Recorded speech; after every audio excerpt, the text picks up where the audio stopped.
हरिओम तत्सत। जन्म कुंडली विश्लेषण। यह सिंह लग्न की कुंडली है। सबसे पहले सूर्य से फलादेश प्रारंभ करते हैं। सूर्य इस कुंडली में लग्न भाव के स्वामी है, यानी लग्नेश है। सबसे महत्वपूर्ण होते हैं सूर्य इस कुंडली में।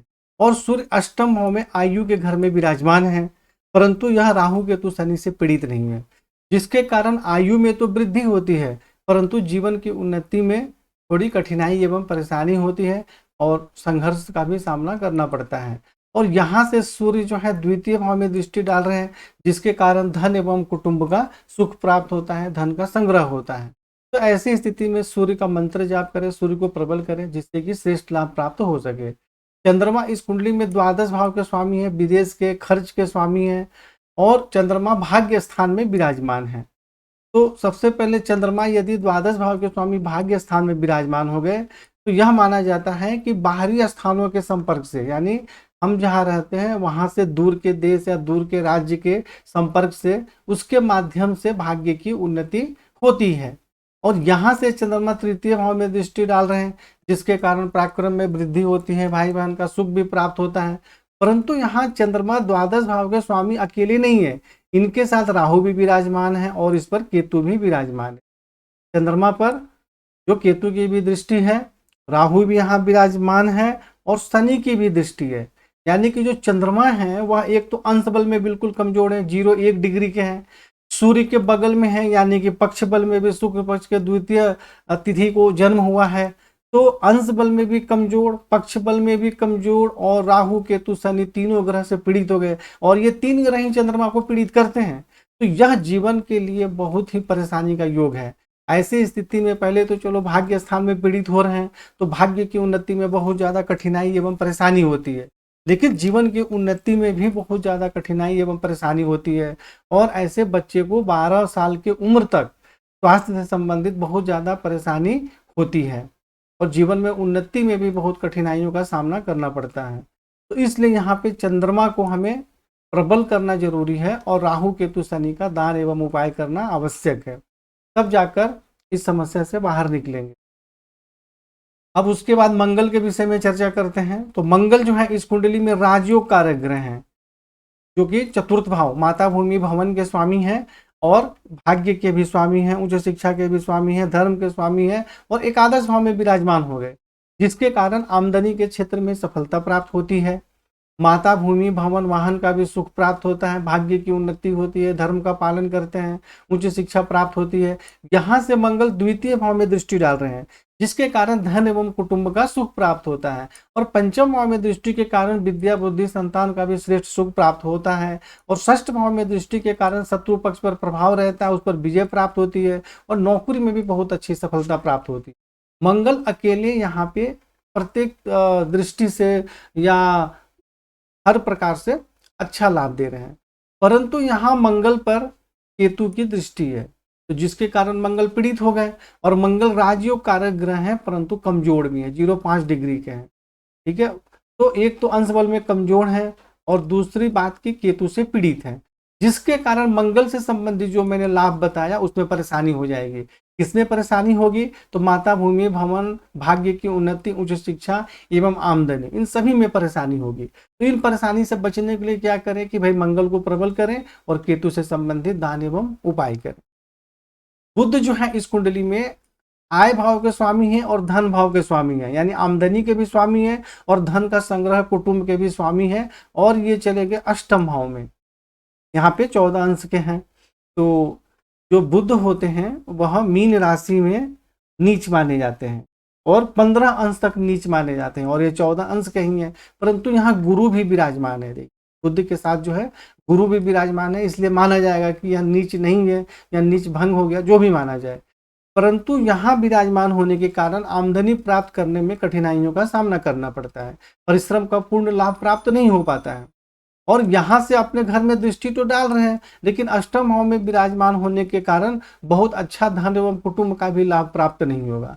मिला जुलाकर इसका आखिरी फलादेश यही होगा कि धन, कुटुंब और आमदनी के क्षेत्र में कठिनाई एवं परेशानी होती। तो यहाँ बुद्ध का मंत्र जाप करें, प्रबल करें, जो आपको उपाय बताया गया है।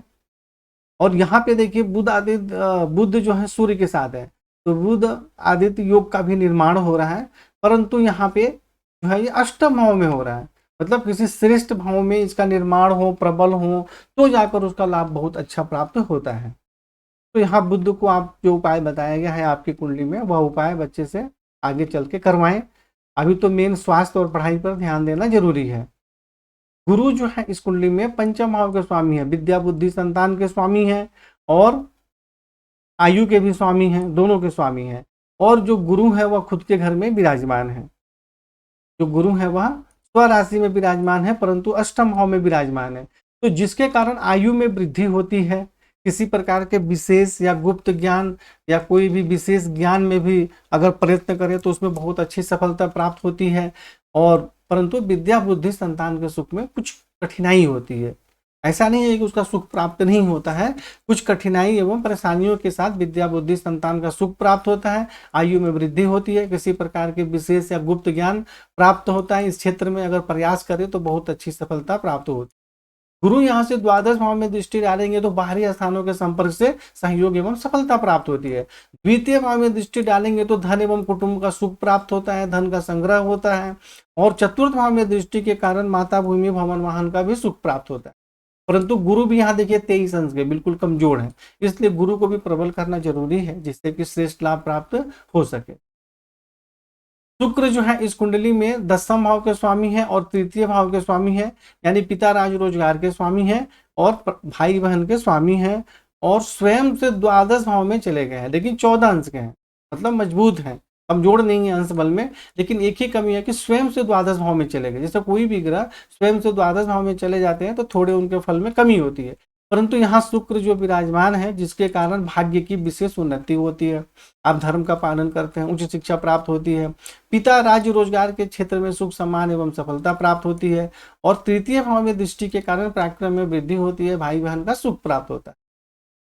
शनि जो है इस कुंडली में सप्तम भाव के स्वामी है, षष्ठ भाव के स्वामी है, यानी पत्नी एवं वैवाहिक जीवन के भी स्वामी है और रोग एवं शत्रु के भी स्वामी है। और यह स्वराशि में विराजमान है। सिंह लग्न की कुंडली में शनि को अकारक माना जाता है, तो शनि यहाँ विराजमान है जिसके कारण पत्नी एवं वैवाहिक जीवन का सुख प्राप्त होता है, दैनिक रोजगार में सफलता प्राप्त होती है, शत्रु पक्ष पर भी प्रभाव रहता है, नौकरी में भी सफलता प्राप्त होती है। परंतु शनि यहाँ नौवें भाव में चंद्रमा पर दृष्टि डाल रहे हैं, जिसके कारण भाग्य की उन्नति में कठिनाइयों का सामना करना पड़ता है।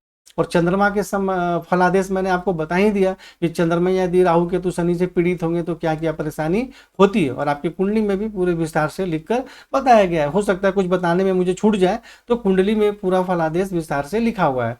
तो मतलब यही समझिए कि शनि जो है सप्तम भाव के लिए तो ठीक है, परंतु जब यहाँ भाग्य भाव में चंद्रमा पर दृष्टि डालेंगे तो भाग्य की उन्नति में कठिनाई एवं परेशानी होगी, मानसिक परेशानी होती है, जीवन में उन्नति में भी बहुत संघर्षों का सामना करना पड़ता है। और खर्च के स्वामी आकर पीड़ित हो गए तो फिजूल खर्च के कारण भी परेशानी होती है। लग्न में दृष्टि डालेंगे तो शारीरिक स्वास्थ्य सौंदर्य जीवन की उन्नति में कठिनाई एवं परेशानी होती है। ऐसे व्यक्ति की उन्नति बहुत धीरे धीरे होती है और आलस भी बना रहता है। चतुर्थ भाव में दृष्टि के कारण माता भूमि भवन के सुख में भी कुछ परेशानी होती है। तो यहाँ शनि से संबंधित आपको दान एवं उपाय करना है। शनि का रत्न इत्यादि बिल्कुल भी आपको धारण नहीं करना है। अब लेकिन शनि का तो मैंने फलादेश बता दिया कि शनि यहाँ प्रत्येक जगह दृष्टि डालकर परेशानी कर रहे हैं, लेकिन शनि के ऊपर भी केतु की दृष्टि है, यानी कि शनि भी फिर पीड़ित हो रहे हैं, तो जिसके कारण वैवाहिक जीवन में भी परेशानी होती है और यूरिन से संबंधित भी, मूत्र नली से संबंधित भी परेशानी होने की संभावना रहती है। और जब शत्रु भाव के स्वामी पीड़ित होंगे तो शत्रु पक्ष पर सफलता प्राप्त होती है, परंतु उनसे कुछ परेशानी भी होती है। राहु जो है इस कुंडली में नौवें भाव में चंद्रमा और शुक्र के साथ विराजमान है, तो जिसके कारण भाग्य की उन्नति में कठिनाइयों का सामना करना पड़ता है, उच्च शिक्षा प्राप्त करने में भी परेशानी होती है, धर्म का पालन ठीक से नहीं कर पाते हैं। और चंद्रमा पीड़ित होने के कारण बाल्याकाल काल में स्वास्थ्य से संबंधित बहुत ज्यादा परेशानी होती है और मानसिक परेशानी भी होती है। और शुक्र के साथ विराजमान होने के कारण भी वैवाहिक जीवन के सुख में परेशानी होती है। लग्न में दृष्टि के कारण शारीरिक स्वास्थ्य सौंदर्य जीवन की उन्नति में कठिनाई एवं परेशानी होती है। तृतीय भाव में दृष्टि के कारण पराक्रम में वृद्धि होती है, परंतु भाई बहन के सुख में कुछ परेशानी भी हो सकती है। ऐसे व्यक्ति हिम्मती भी होते हैं, किसी कार्य को सोचने करने के लिए तो उसके पीछे पड़े रहते हैं। और पंचम भाव में दृष्टि के कारण विद्या बुद्धि संतान के सुख में कठिनाई एवं परेशानी होती है। तो राहु का आपको दान एवं उपाय करना है। जिस प्रकार मैंने बताया कि शनि का दान एवं उपाय करना है, इसका रत्न बिल्कुल भी नहीं धारण करना है, उस प्रकार राहु का भी आपको दान एवं उपाय करना है।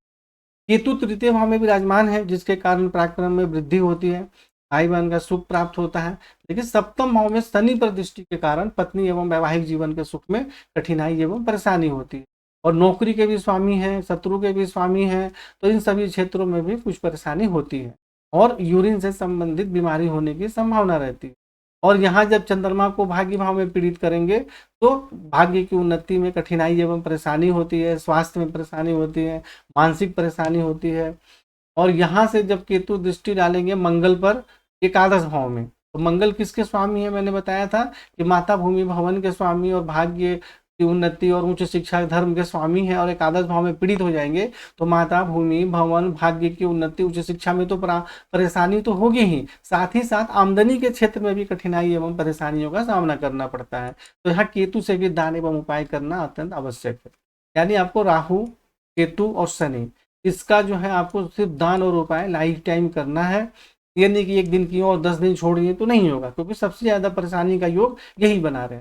तो राहु केतु शनि का दान एवं उपाय लगातार करें। इनका रत्न इत्यादि नहीं धारण करना है, कोई मंत्र जाप नहीं करना है, और बाकी ग्रहों का जो उपाय आपको बताएंगे वह उपाय आपको करना है। हरिओम तत्सत।